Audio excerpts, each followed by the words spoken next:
Hello everyone, welcome to the 28th Export Talk hosted by Hub Brussels. Today's topic is packaging and labeling certification for food export. We will listen to our speaker Geneviève Roberti, export consultant and expert in the food industry.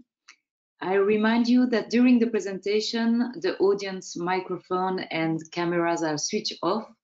But we invite you to ask all your questions in the chat room to the right of your screen.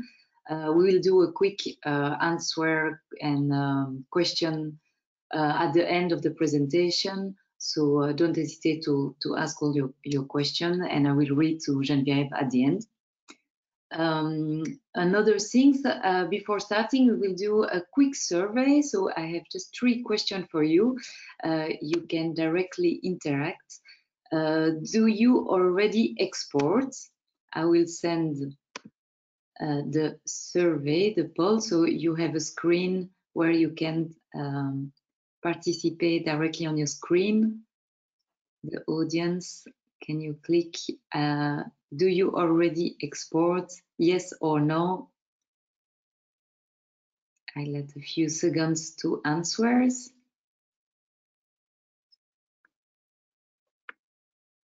Okay, I think everyone has answer. So now we will see the result. 50-50, so the audience, half of the audience has already exported. So second question now, where do you export? So for the one who exports, where do you export? So first answer, neighboring countries, EU outside neighboring countries, or outside EU. You can answer on your screen. Again, I let you a few seconds.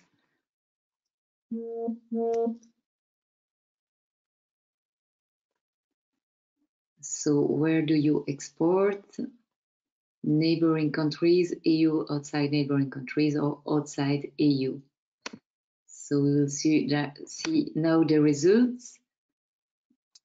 So 50% are exporting in neighboring countries, 67% EU outside neighboring countries, and 83% outside EU. And last poll, which kind of product do you export? Voila, it appears on your screen. Which kind of product do you export? Ambient or fresh? I let you answer.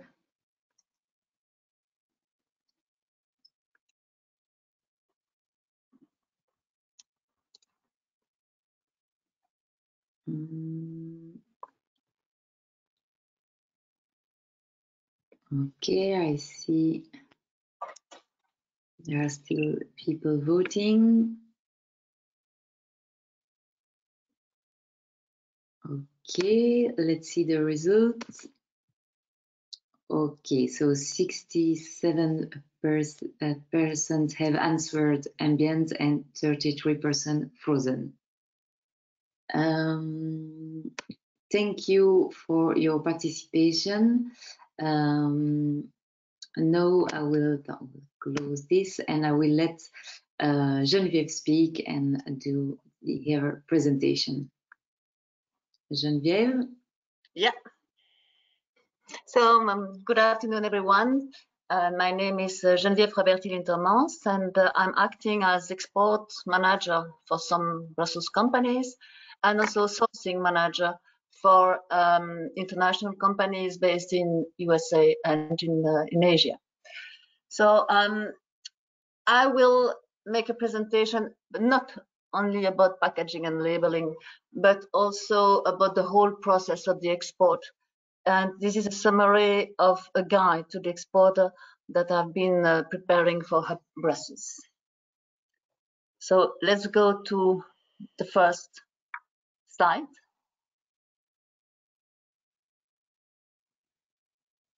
Eileen, can you help me, please? To go to the first slide, second slide. You can do it on your own. I think you have to push escape. Yes, voilà. And now it will work. Yeah. Okay. Okay, nice. So you are a Brussels company or outside Brussels, I don't know. You have very good products and you know the Belgian market. You sell in the Belgian market and you want to export. I think you have many chances to succeed because in Belgium, the product that we are selling are controlled by the AFSCA and also controlled by the EU legislation. So those good products, I'm sure you can export them in several countries, inside Europe or outside Europe. But exporting is not so easy, and there are some keys to succeed, and we'll try to see which are the keys, where are the problems, and how to solve them. So which are the assets of the Belgian companies? First, we have authentic and quality products. We are located in the heart of Brussels, so everywhere you go in the world, people understand what is Brussels and what is Belgium. We are well known for some products like beer, chocolate, waffles, meat, also cheese. We speak about Belgian waffle everywhere in the world, so the reputation of Belgian food is already very good. Second is that we have the euro currency, which is very strong, and you can rely on the euro. In Belgium, all the people are multicultural. They speak several languages also, and they are well educated too. We have a very performing network, transport network with railways, with Antwerp or Amsterdam or Le Havre, not very far from here. We also have trains going everywhere, even to Vladivostok if you want to go to China. Our companies, because they sell in Belgium, have some quality certification. The AFSCA, also IFS, some companies have organic product, some other prepare like halal certified product or kosher certified product. And in some countries, the certification may be very useful too. And finally, we have the chance to have in Brussels, Hub Brussels, which is helping and supporting all the companies. They provide services. The attaché commerciaux, so the trade advisor located everywhere in Europe and in the world, can help you. They can provide information about the country, make like a market study, and they can organize a private business trip in the country, helping you to get some meetings with importers or distributors in the country. Finally, they also organize trade fairs in several countries too, and they help you with financial support. So this is the summary of what we will be discussing today. Let's go for the first one. Are you ready for export? If you want to export, you go to another country, a country which has a different climate. For instance, if you sell some products like chocolate to Japan, you may know that you may not sell chocolate in summertime or even springtime because the weather is too hot and too humid. And in Japan or Asia generally, some products are only sold for special occasion, like St. Valentine for Japan. You have to analyze the market, the food habits. Do the people eat at home? Do they shop every day in a convenience store? If they do in a convenience store, they will buy small packs of food. If they shop in supermarket or hypermarket, then they will buy for the whole week. If you go to those countries, you have to adapt the packaging to the habits of the people, what they're looking for.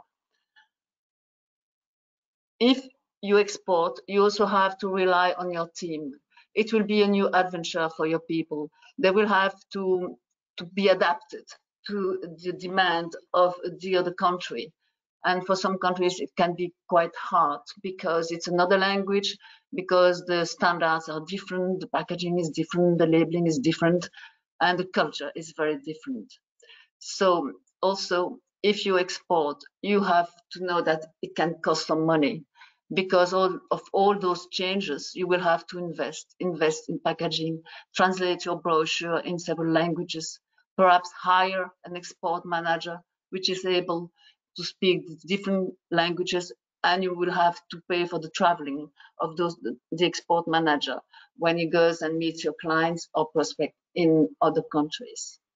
So again, if you want to export, rely on Hub Brussels. I'm not here just to make a publicity or marketing for Hub Brussels, but really it is really important that you get a link with those people. They are very efficient. So trends. Which are trends in food? As you know, everywhere in the world, Europe at least, it is eat local or eat certified product. It means if you sell your product, pay attention also, do not sell, let's say, potatoes in a country where they produce potatoes, because they will eat local, they will not get your product. As a very important point is sustainability, which is the final goal. So we will speak about packaging and about recycled product packaging, which is also very important. About plastic, prefer cardboard. Another point which is very important in this back to nature adventure, it is the transport. So it's quite a big deal for the companies, because if you want to export, well, your products, you will ship them in a plane or you will ship them in a boat. And this is not the best way to respect the nature, but it's a fact. Export is energy consuming. So the new food trends, we said back to nature. Also, there's a second one, which is local food. In some countries like England, for instance, they are very excited about free from food.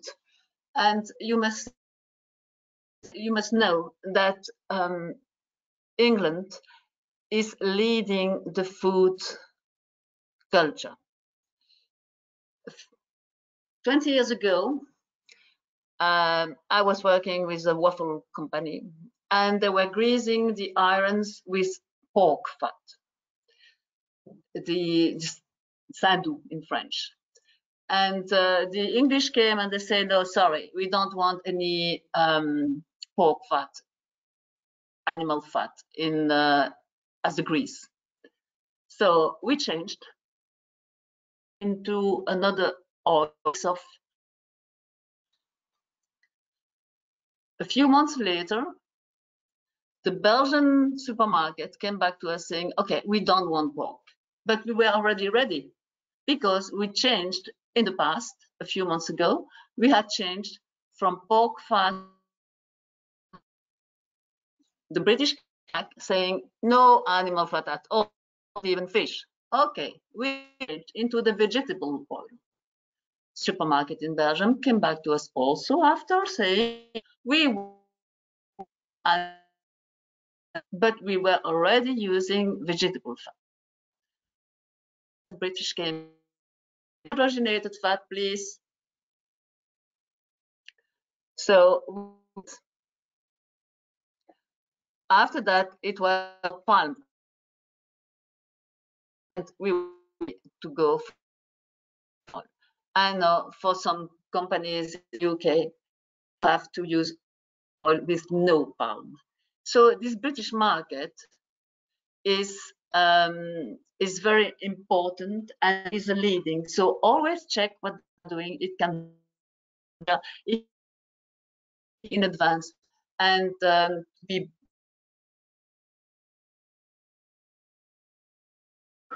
better than your competitors.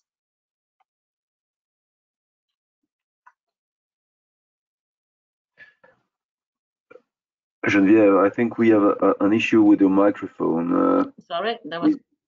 We don't hear you for the moment. I shut your camera, but it's difficult to hear you. No, don't know. At the beginning it was right, but for a couple of minutes we don't hear you.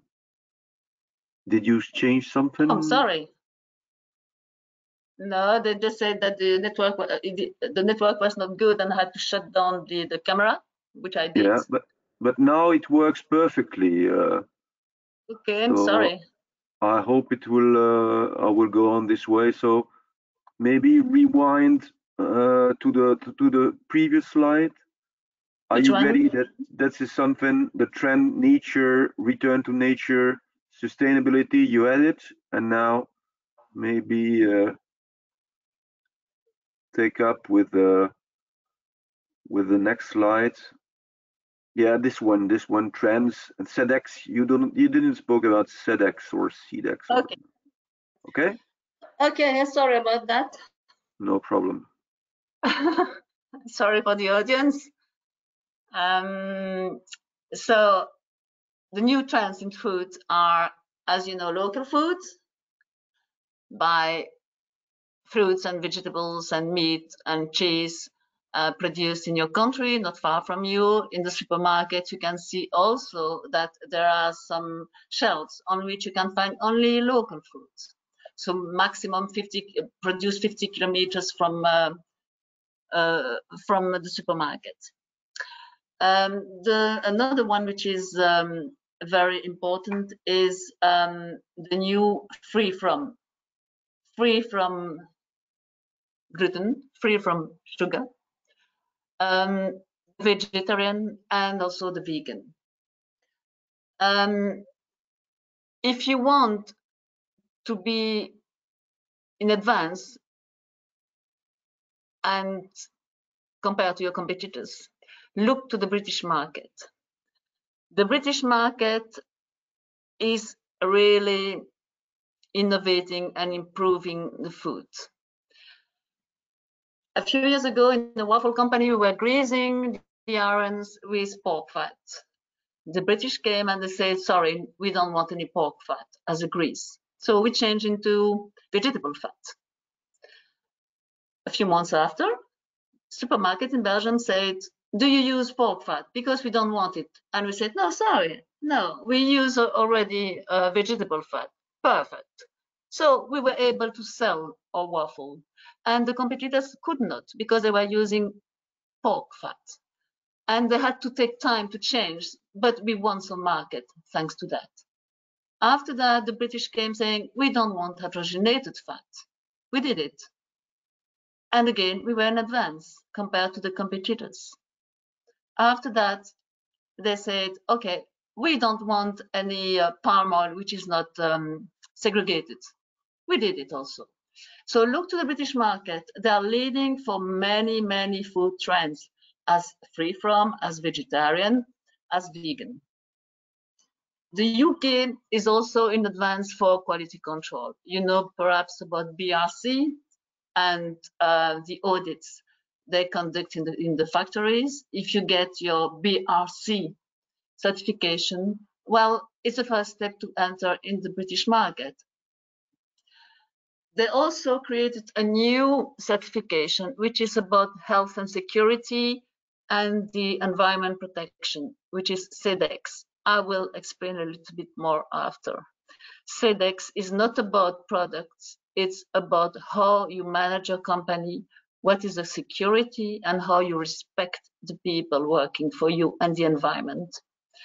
If you remember, years ago, in Asia, there was a big problem because a building crashed and people died. It was a lack of security. And the British market is very careful about that. So they make sure that the factories are safe for the people working in the company, that you do not hire children or elderly people, that people have some holidays.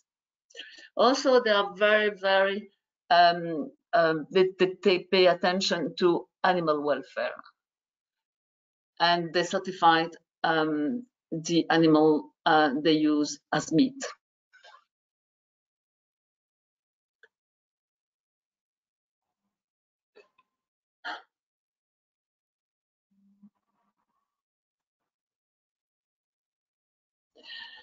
Ingredients and recipes. You have heard about novel food. What is novel food? Novel food is a food which is now eaten since, which was not eaten before 1997. It could be ingredients. And I saw the example of pineapple, because in the past, but pineapple arrived on the European market centuries, not centuries ago, but years and years ago. And when it appeared in Europe, it was a novel food. Now about novel food, you have seafood. You also have insects. And as you know, the Brussels region is really promotes the sustainable economy. And among those one, you've got the insects. I don't know if one of the company watching this presentation is preparing food containing insects. Those insects may be eaten dry or fresh, or maybe changed into flour for bakery product or even confectionery.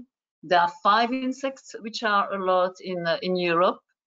And if you prepare food with insect, well, you do have to follow the same rules as any other food company. So production quality control. As a Belgian factory, you have AFSCA control, you have hygiene control, production control, products control. You have all the technical sheet of your product with the ingredients, the percentage of the ingredients, and you know exactly what is the process of your product. They may be asked to you by your client outside Europe, and in some countries they may ask you all the details of your product. So pay attention that you do not try to sell to a competitor, of course. But it is mandatory in some countries to give all the information about your product. Also, as you are far from your clients, they will come and they will audit your company, your factory. So be prepared for that. And also they probably will come and attend the first production.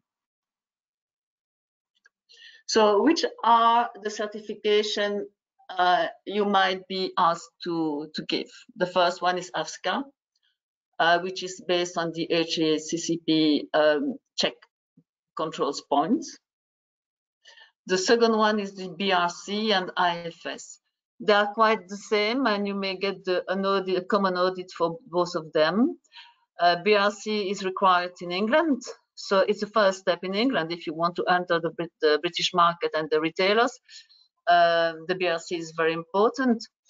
If you sell under your brand, they may be perhaps happy with the IFS certification, but again, in England, the best market is the private label market, and for private label, you need to get the BRC. So IFS is more well-known in Belgium, Germany, and France, also based on the control point security and hygiene. So CEDEX is a platform which is collecting information about your company and all other companies regarding health and security and environment protection. You may get an audit also. They will come, they will visit the factory. They are not interested in your factory. They are interested in the people working for your factory, and they are interested in the environment of the factory. So they will go in the factory, they will get 2 names of the workers, and they will have a private interview with the workers, asking if they're happy, if the environment is safe, if they have the legal holidays provided by the company, if there are not children working in the company, if the security is well organized for them. So it's more about the people and the environment, not about the product. So you may sell products with an ugly label. This is not their problem. Organic, you know, everyone knows about organic. All the products have to be organic, but also the process and the ingredients. And you have to pay attention to cross-contamination. The fifth point is the client's audit, which is not always so easy. If you sell to some companies, again in England, they will come for 1 or 2 days and audit your company. And they have a specific, they have their own specifications. So you will have and rules, and you will have to follow their rules. The next one is the FDA. If you want to sell to America, you have to have a FDA registration, which is not a problem. You just go on internet website and you apply, and you will get a FDA registration number. But they may come and also audit your company. A good point is that if you are HACCP, it's not a problem because their requirement is not so, the level is not so high. If you export, you may export to countries where you need a halal certification, which is avoiding some ingredients and also be listed on their platform. And kosher, also, you have to follow the kashrut rules. The rabbin will come, check your company, and check that you use kosher certified ingredients. There's no cross-contamination, and he will attend the production.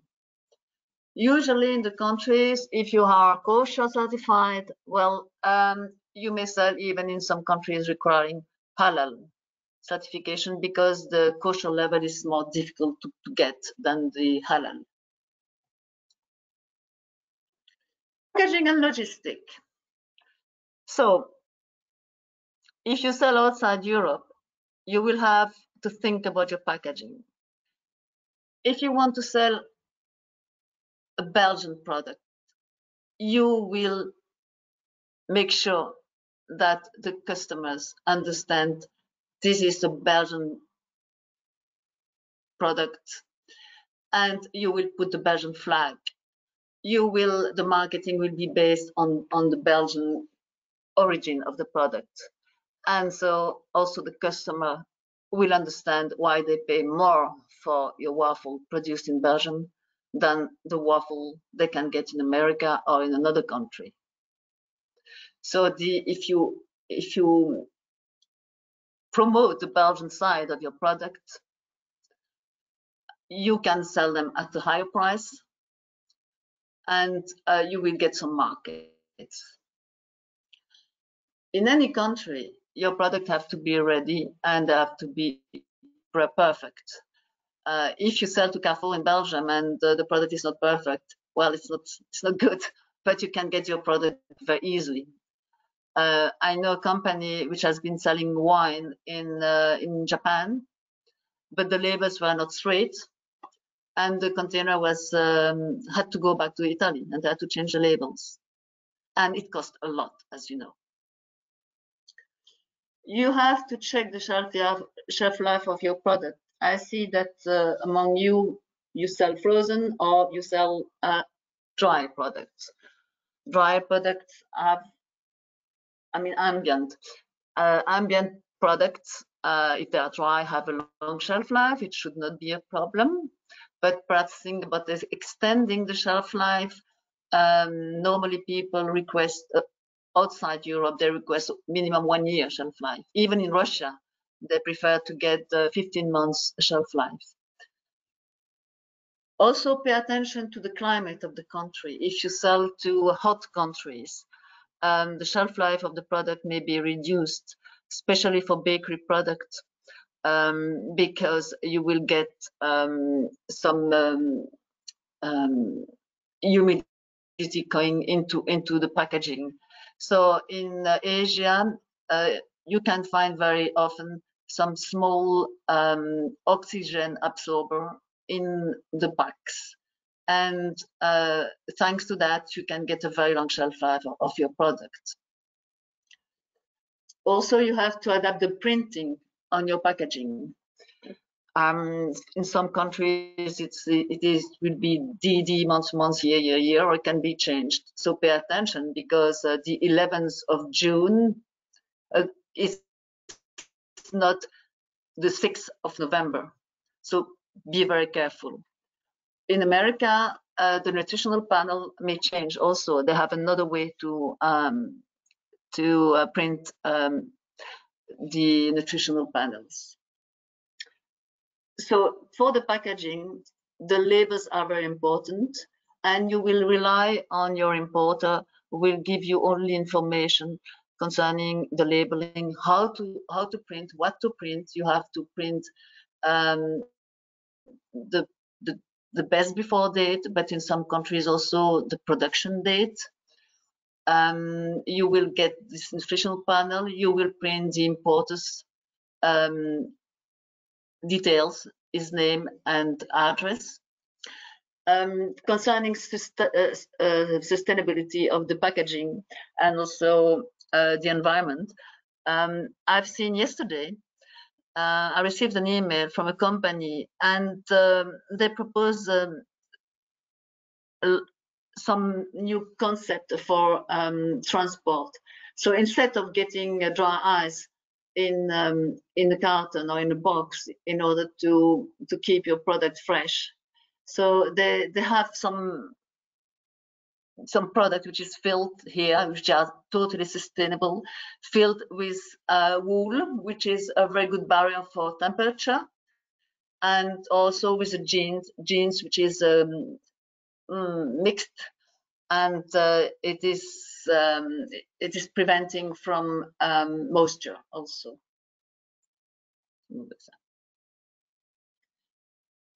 Concerning the pallet and the cases will need, of course, a label,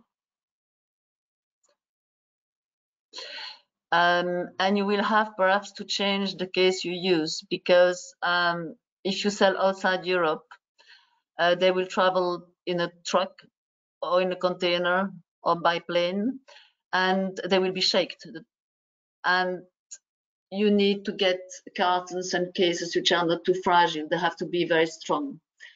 You should go to your case or carton supplier and ask him about the quality of the carton, and if they're able to travel, and what is the maximum level you can put on a pallet. In Europe, we use Europallet 80 by 120. For the export outside Europe and starting in UK, you will need 100 by 120 pallets. They have to be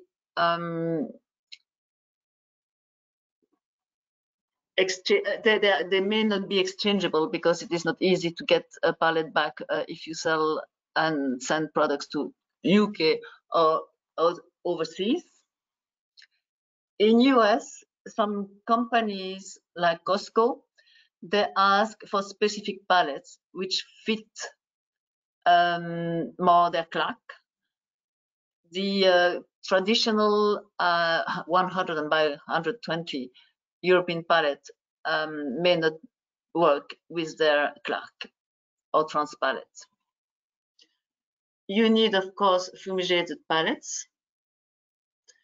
And if you want to spare some money and you sell big quantities and in containers, then the best is to use a manual loading. If you look to the container slide, you will see that the container is filled with cases up to the highest level. And it can allow you to put 30% more products in a container. As you know, the transport is very, very expensive for the moment, including containers. So it's a good thing to know that you can put manually in bulk all your cases in a container. Which are the different kinds of containers you may use? You've got a 20-foot or a 50-foot. in a 20-foot container, you will put 9 pallets. And in 40-foot, you may put 20 pallets. If you sell outside Europe and if your product are food, usually you will need a reefer container. Reefer container means that you have a temperature control.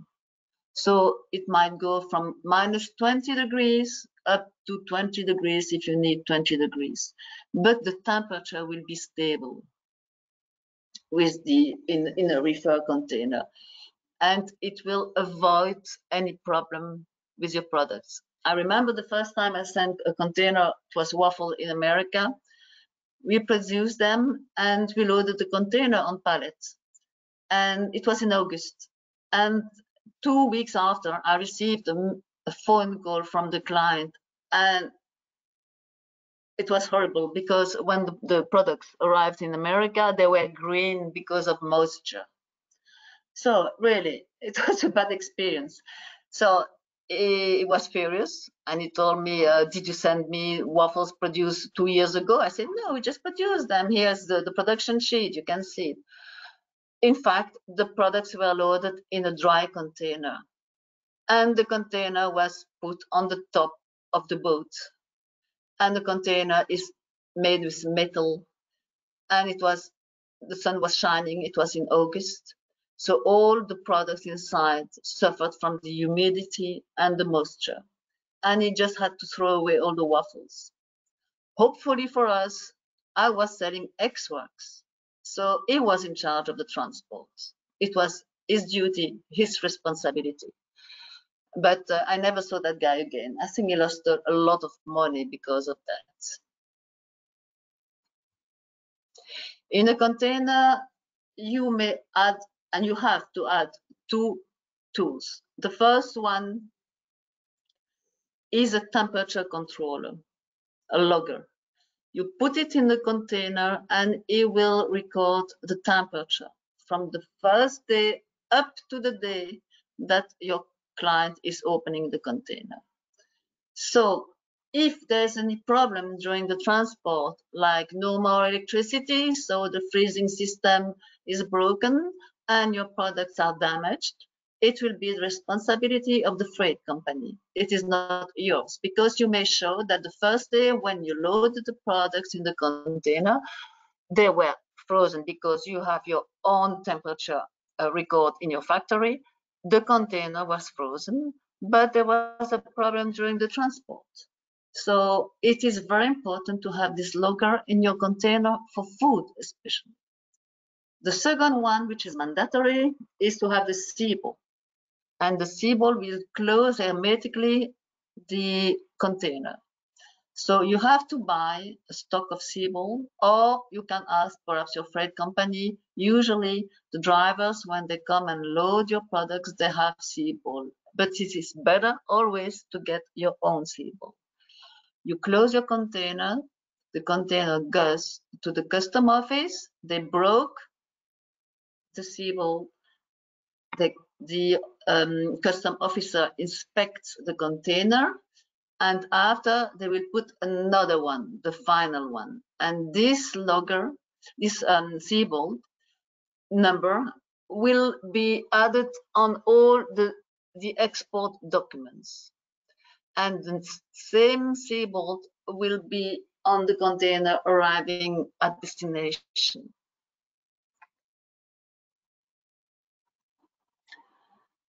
If you want to export, you have nice product, you always have to pay attention to people or companies who want to copy you or even want to take your brand. So it can be useful to register your trademark, your product, your technique, your patent. In some countries, like in Korea, for instance, I know a company which had a major problem. In another country also, they had an importer. He bought 1 pallet. He registered the brand for the country, and then he stopped selling the product. It was about chocolate. And when the producer in Belgium wanted to sell again his brand in Japan with another importer, he was not allowed because he didn't own the brand anymore. So he had to change the brand or to negotiate with the former importer and pay him just to get back his brand. So the contract, you will sell outside Europe or in Europe. Even in Europe, you will deal with people having another culture. It is always quite difficult. So pay attention to your behavior. Pay attention to what you say, what they tell you, and always be very diplomatic.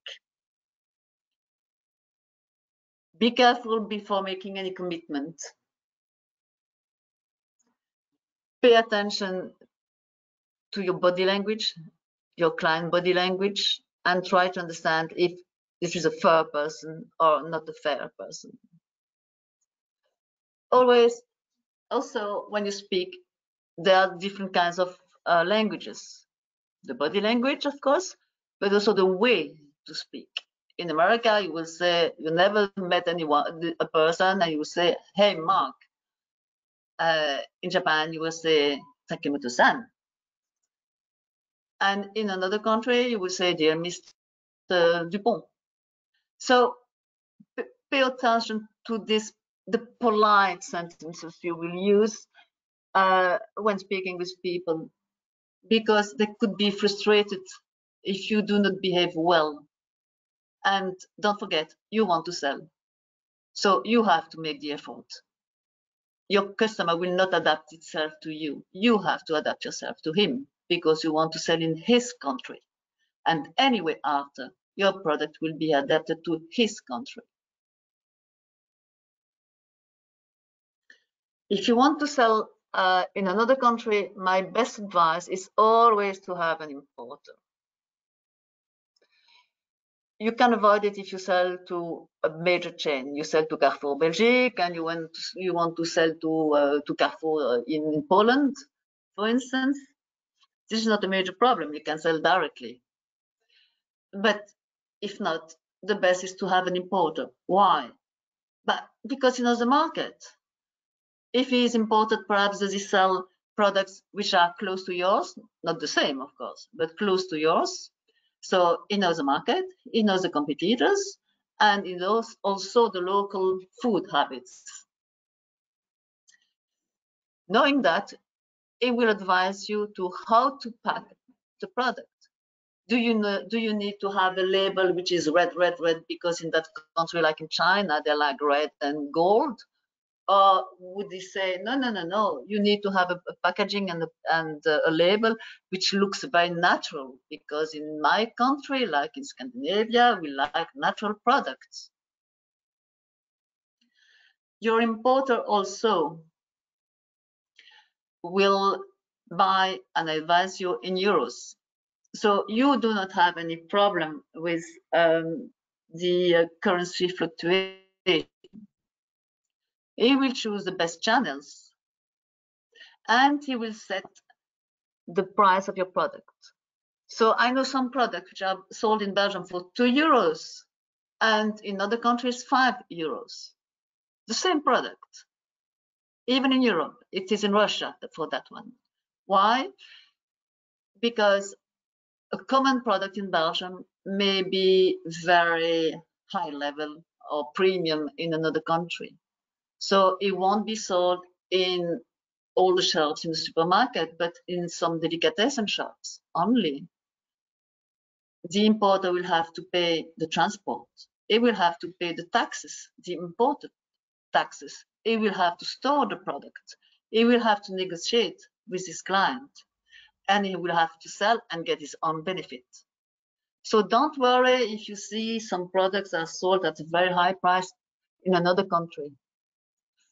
If the importer sells at that price, he will be happy, he will get some money for him, and he will buy from you. So this is good for your business. The major point, another very important point for getting an importer is that if there is any problem in the country, like saying labels were not the best before date on the packaging is not well printed, the buyer of the shop or the store will call your importer. He will go and check. If the buyer says, I have a problem, you have to come and check. It's quite difficult for you to go promptly. So the importer will manage your product in his country. Once you have an importer, you may get another contract. But if you do not get a contract with him, pay attention and make sure that you are protected and that you did agree on the major points. A contract is based on confidence. So first of the contract, is it a one-way contract for 1 year, one short term, or is it renewable? Which are the conditions? Does it have to reach a turnover? The importer in charge of your brand or private brand, you could get perhaps 2 importers, one for your brand and one for another brand. It could get the exclusivity for your brand and another one for the retail and another one for the food service if the first one is not acting in the food service sector. You have to also to look on a major question. If your importer is also selling in another country, what happens? Is he allowed to do that? Perhaps in that other country you have another importer or you sell. If you or your importer is bought back by another company or absorbed by another company, what happens to the contract?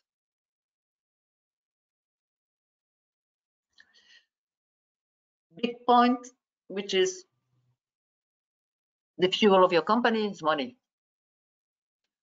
What is the payment method? It could pay by bank wire or check, credit card or bill of exchange. Bank is easy, you get your money. Check, pay attention. In some countries, they still use check.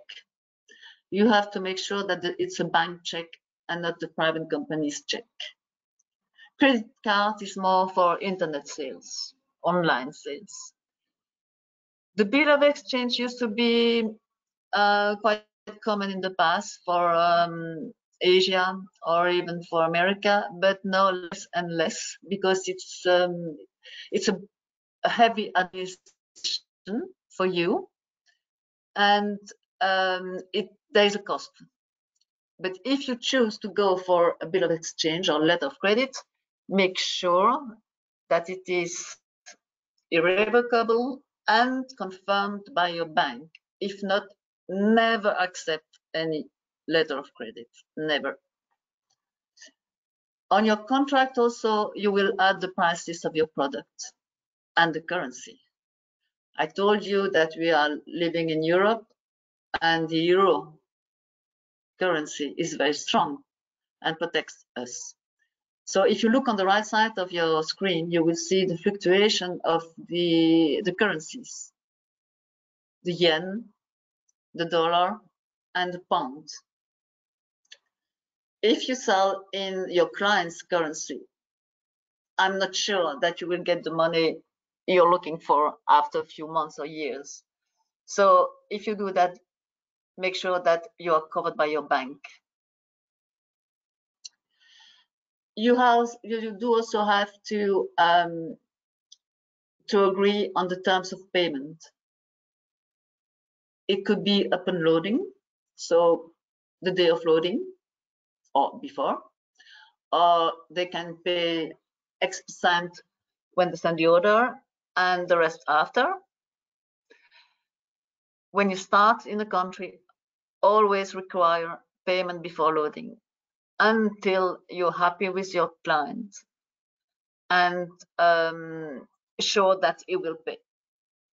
You may also ask a credit insurance to cover your export. In your contract also, you have to mention the settlement of your disputes. So if there's any problem with your client, they have to be they have to go to the Belgian Center for Arbitration and Mediation, or you go to the Brussels court. Never accept to go to your importer's court, because it will cost you fortunes.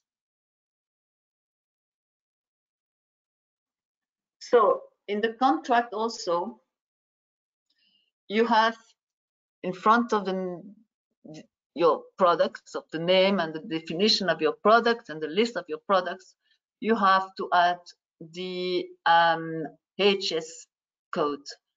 So what is the HS code? The combined nomenclature is international, and it gives a definition in numbers, digits, of all the product and service of the world. So in Europe, all the products have the same, in the world, all the products have the same HS code, but the tax can be different. For instance, if a Belgian company imports from China, let's say a car, there will be a specific HS code for all Europe. Not a tax linked to the HS code for all Europe.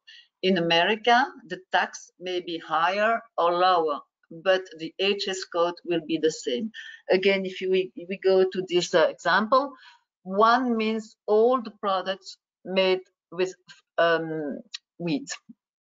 19, they are prepared. 1905 are bakery products. 1905-32 waffles. 1905-3205 waffles covered with chocolate.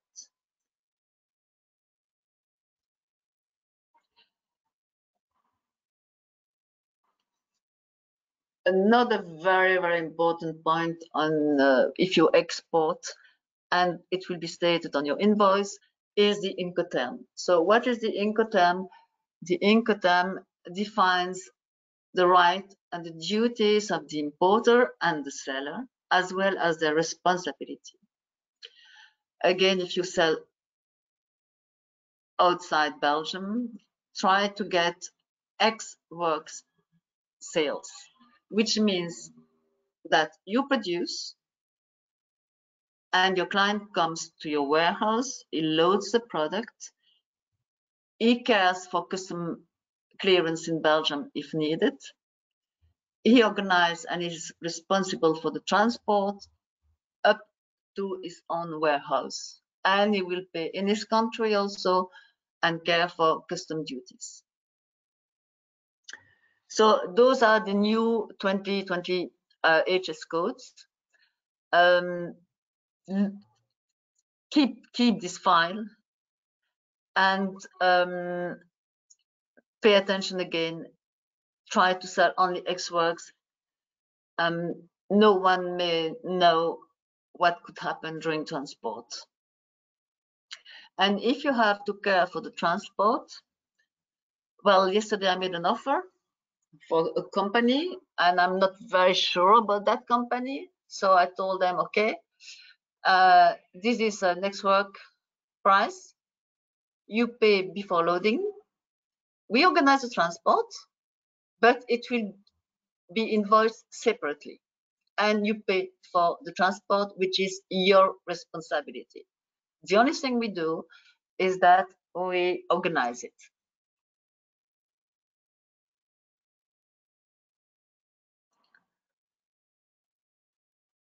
So in the contract also, you will state how your importer sends the orders and what is the shelf life of your products.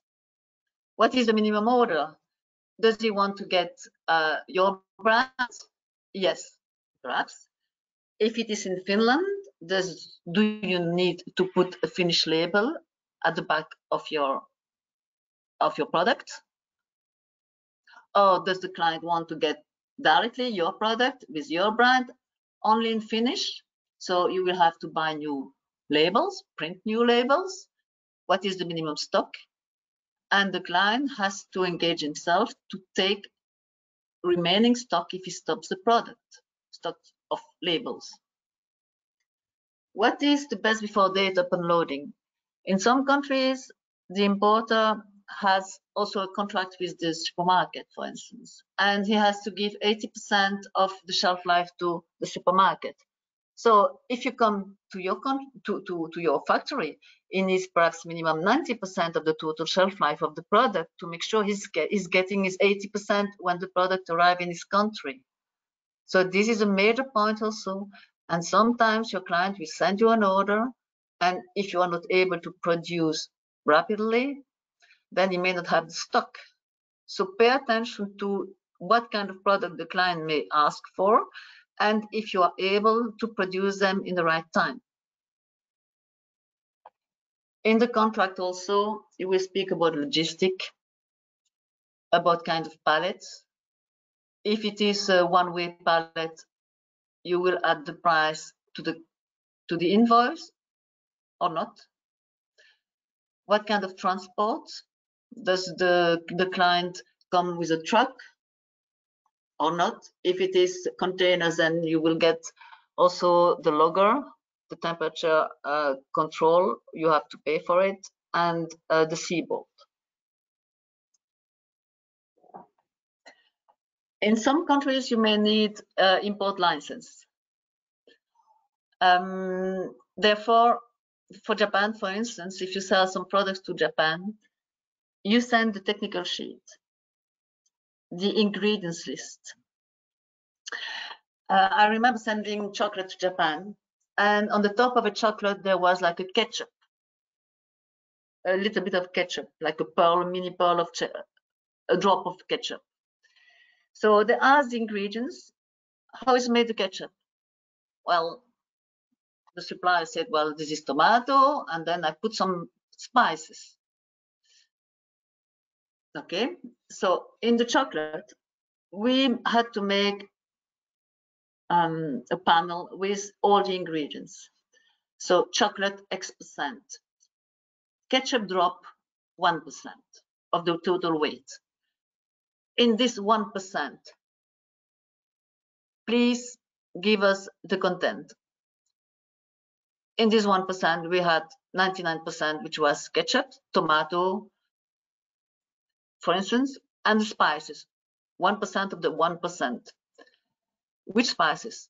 And the guy told me, well, I bought spices. It's like curry. I bought it, and the Japanese said, okay, what is in the curry? What kind of spices do you have in the curry? And we had to go and check what are the spices in the curry he bought to add into the ketchup drop.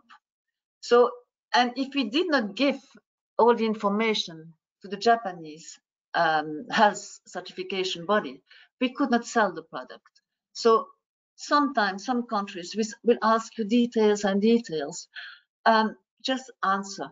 Take your time, answer, and make sure that if you're able to answer, they will be happy and confident that you control your own production.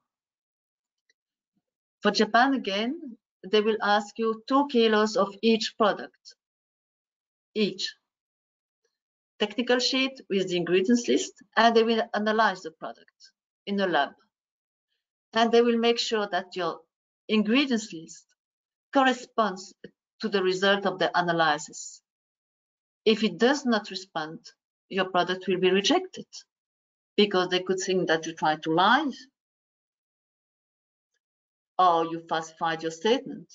So do it and make sure so that in those countries which are quite difficult, like Japan, the customers are, you can rely on your importer and customers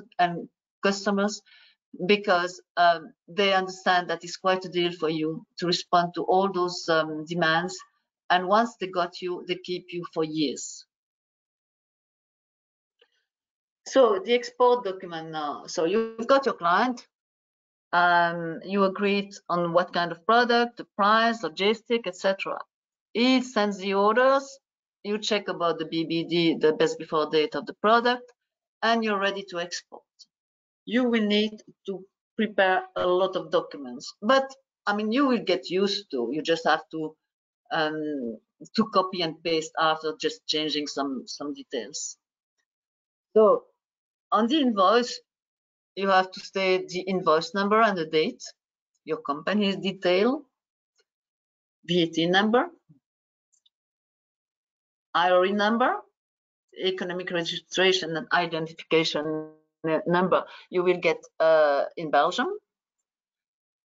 If you sell to FTA, free trade agreement countries like Korea, Japan, Lebanon, Switzerland, UK, you need a REX identification, which is the same as the certificate of origin. It used to be the certificate of origin. And if you sell to USA, a FDA identification number. On the invoice, you will state also the name, address, VAT number of your client. Is FDA identification if is American. Of course, you will detail the content of the shipment, the PO number, the invoice, the description of the product, and the HS code we spoke about 5 minutes ago. Quantity per product, the price, even for samples, because the customs office doesn't know any product which is free of charge. So you will have to state a price, even if you do not request your client to pay for it. The Incoterm, is it Ex-Works? Is it freight and insurance come up to the warehouse, to the country of origin? Don't forget the general sales condition. VAT, do you have to apply VAT? You have to mention there's a VAT. If you export to Europe, you need to state the VAT number of your client and your VAT number, but you will not invoice the VAT. It is free of VAT, and you have to write on your invoice autoliquidation in French or Dutch or English, depending on your language. If you export to outside Europe, I mean European Community, you don't have to invoice the VAT, but you have to add on your invoice the exemption is due to Article 39 from the VAT code in Belgium.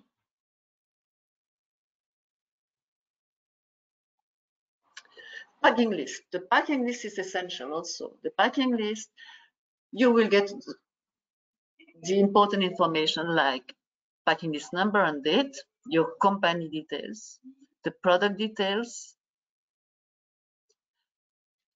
On the transport side, what is the ball seal number and the temperature recorder number.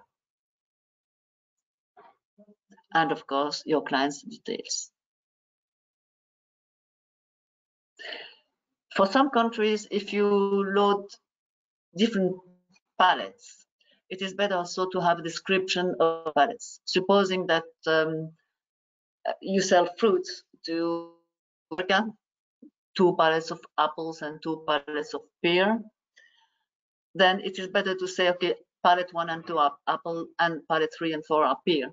Because if the customs officer in America wants to check the product, then he knows exactly to which pallet he has to go if he wants to only to control the apple and not the pear. So give a description of each pallet also. The CMR. The CMR is a document which states that the goods have been loaded and they are on their way. The CMR is provided by the truck driver. You will fill it as you do for Belgium or for any country, and it will transport your product to the harbor or to the airport. If you sell products which are going on the ocean, then you will have to fill another document, which is the VGM, Verified Gross Mass. Why? Because in the past, some containers on the boat have been capsizing and sinking. So the containers were in the sea, lost. Why? Because the weight on the boat was not balanced. So with the VGM, your container, or we know the brutal mass of the container before loading, and you will have to weight the container after filling, after loading, and send the information to the shipper, to the shipping company. And they will take into account the weight of all the containers, and they will balance them on the boat, just to make sure there is no more accidents. On the export document, you have another bill of lading, and the bill of lading is provided by the carrier. We talked about the truck, a company which is loading your products at your warehouse. But also you will get another bill of lading, which is given by the ocean freight company. And this document is very important because it represents your products. If you got the bill of lading, and if you go to Shanghai with your bill of lading, you go to the harbor, you can get your products. They represent the product. And it's a document which says that the freight company understands they have been shipping your container and are responsible for the transport in good condition up to the destination point. On the bill of lading, you will see all details. What is the purchase order number? What is the weight of the product? What kind of product are? What is the Incoterm of the product? Where have they to be shipped? What is the seabolt number? Also to show that once they arrive at destination, they have still the same seabolt. No one opened the containers and put another seabolt on it.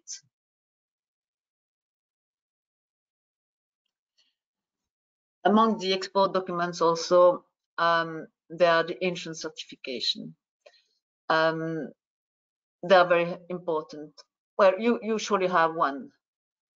You are insured for liability and law arising out of body injury, property damage, and financial loss. So if you sell product to any of your clients, if there is a problem, your insurance will cover you. For instance, if by instance there is what could we say, glass falling in your product, you have to, and if someone is injured, you have to be protected by your insurance company, which will ask you after if you made all the efforts and if you checked everything in your company, and if it is an accident or is it a lack of control in your company. The second one is the transport insurance. Even if you have a logger, temperature controller, even if there is a seatbelt, something can happen during the transport. Transport insurance is not very expensive, really not expensive. But again, if something happens, the insurance company will send someone at destination and check for you and represent you and make sure that the damage is a reality or not, and they will pay you back. Custom clearance. There is no more custom in Europe, hopefully. When your products are loaded, they need to pass to the custom office. Normally, they have to pass in the custom office, which is around you. For Brussels, it will be close to Tour et Taxi. The truck arrives with the goods. You prepare invoice, a packing list, and the custom officer may decide to control. So he opens the container, he broke the seabolt, he opens the container of the truck, he checks, he closes, and then he approves the export. If it is to Europe, there is no clearance. If you export outside Europe, you have to go to the custom office, and the custom officer will give you a document which is the EU1.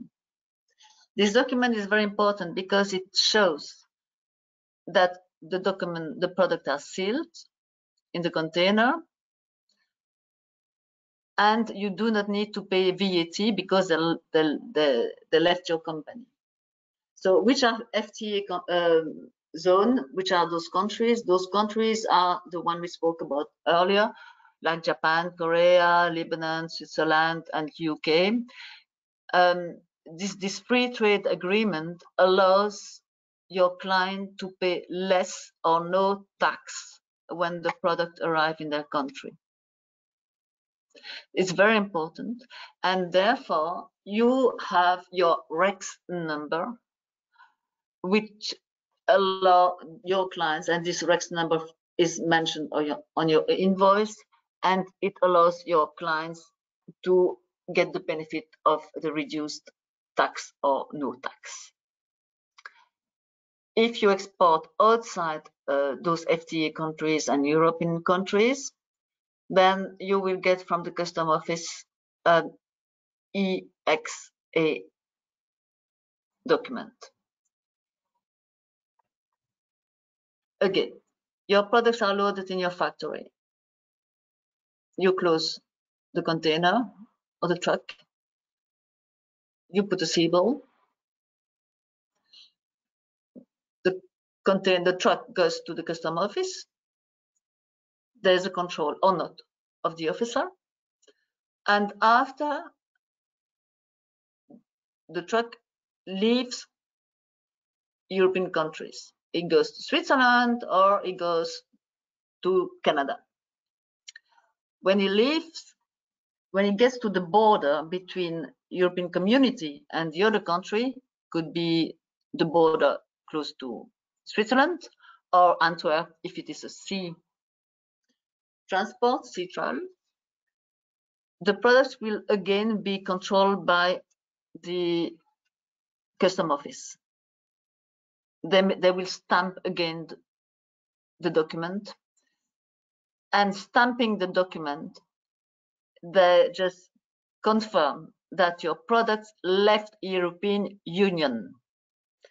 If they left the European Union, it means that you do not have to pay VAT. So this is extremely important to keep those documents, because the VAT office may come back to you, audit your company, and ask you all documents for all shipment. They want to make sure that the VAT is not to be paid on some of your sales. So if you export, keep your invoice, your packing list, keep your bill of lading, and keep all the custom documents showing that really your products left Europe and no VAT has to be paid. I don't know if it is in order to help the export companies in Belgium, but a very good decision has been made. Of course, if you load your containers or truck and you have to go to the custom office, you lose time, you lose money. And there's a new decision which has been made, which is the approved loading place. The approved loading place means that you send a document to the custom office, a specific document stating where are located your products. It could be in your factory or it could be in an external warehouse. You give the address, opening time. Once you export, you send by email to the custom office the invoice and the packing list saying this is the product we want to export. And the custom office will send you back your document with the stamp. But they have 2 hours to come back to your company or factory and check the products. They will do it once every 1,000, but you have to be prepared. So when you send the documents to the custom office asking for the EU or XA document, make sure that you do not load your truck or container within 2 hours, allowing time to the custom officer to come and check the loading. So you're ready for export because you produce very good product in a safe country, having quality rules. You are a good manager and you have made this decision to export. It's a very nice adventure.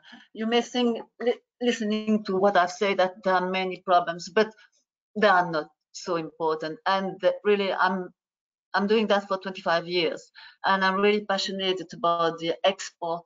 And because you learn day after day, you can get help to do it, to export. Rely on your team, rely on your people who want also, and they will be very proud if you export your product in another country. They will be really proud, and the ambience in the factory will change also.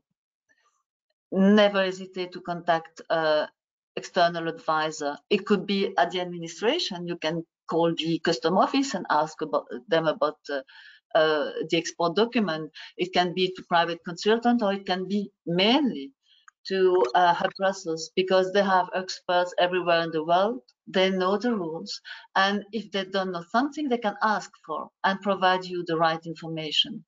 And they may help you also finding a good importer.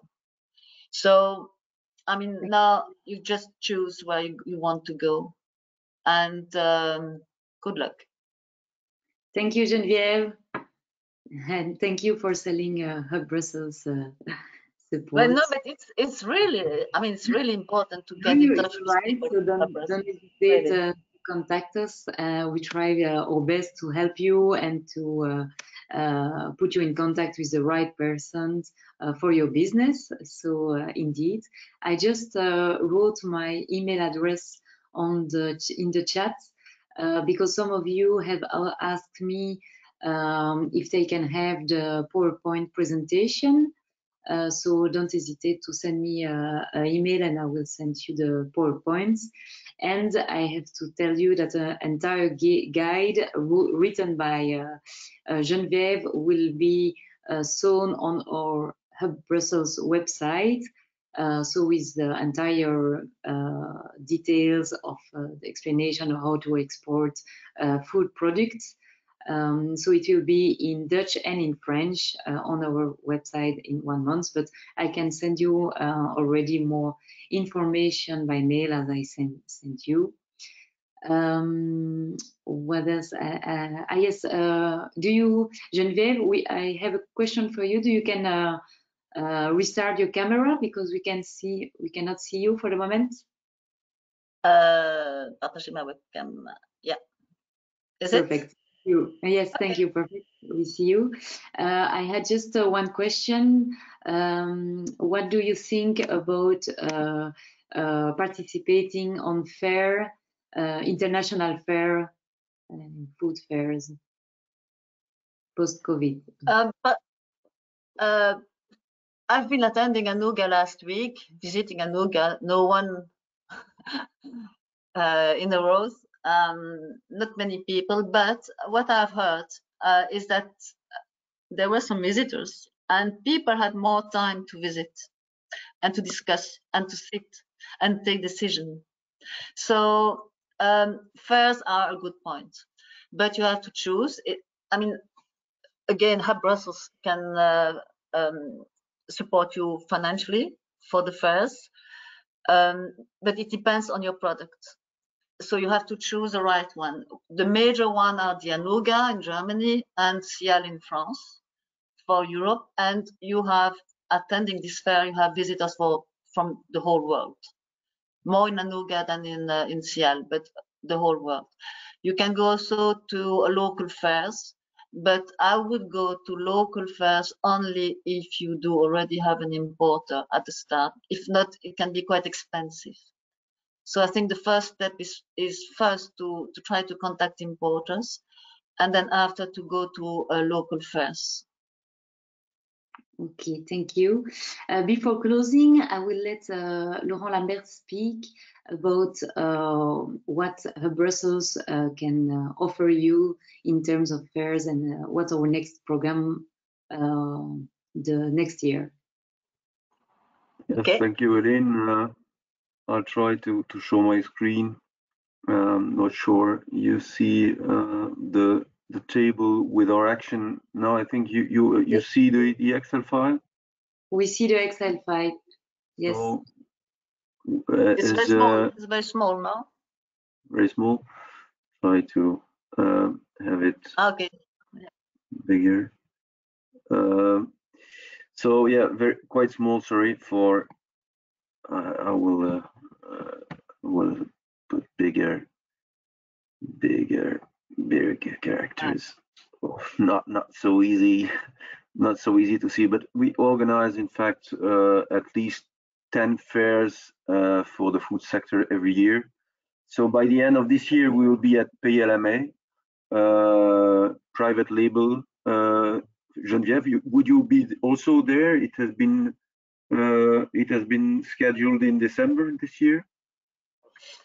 I think so. Yeah. Yeah, it will be there. But So, I think so. I will visit anyway, but I'm not sure I will be attending as exhibitor. So the classics that we organize every year are ISM in Cologne. We Which also have ISM is for sweet product, international sweet. So it's more for confectionery and biscuits and dry products. It's not for meat or. Yeah, this is something classics effectively for the more sugar products. Yes. And then we have BioFac, which is as the name says, for bio labeled products. This is a fair that we attend for a couple of years now. We have Food Logistica, which is in the logistics, which is not normally the participant. They are member of the Centre des Fruits et Légumes in Brussels. And then we'll have the normal PLMA that will be held in May. We have Free From Functional Food that will be in Barcelona. We have chosen to attend regional fairs, food fairs in Germany, because we've been to Guinness Gipfel, and it was quite a success this year. So we think besides the big world event, some regional events are also interesting for our company. We'll have a Bio Expo in Poland, and we have our Fine Food London that we have launched this year, and it will organize next year also. Together with the CIAL that will take place in Paris in October. This is the action that we will organize for the food sector for 2022.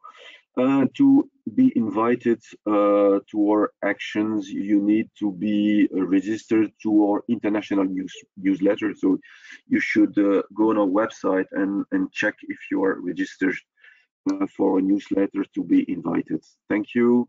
This was a small presentation of our action plan 2022 for food.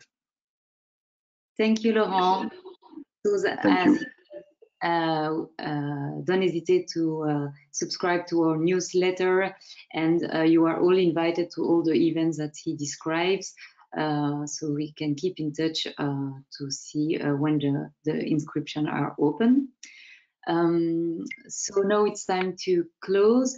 I remind you that the next export talk will take place on Thursday, 18 November. The subject will be taxation of e-commerce, how to compliant with VAT and excise duty. Our guest speaker will be Michael Boulanger from RMB Company. He will, and I will send you the registration link if you want to attend.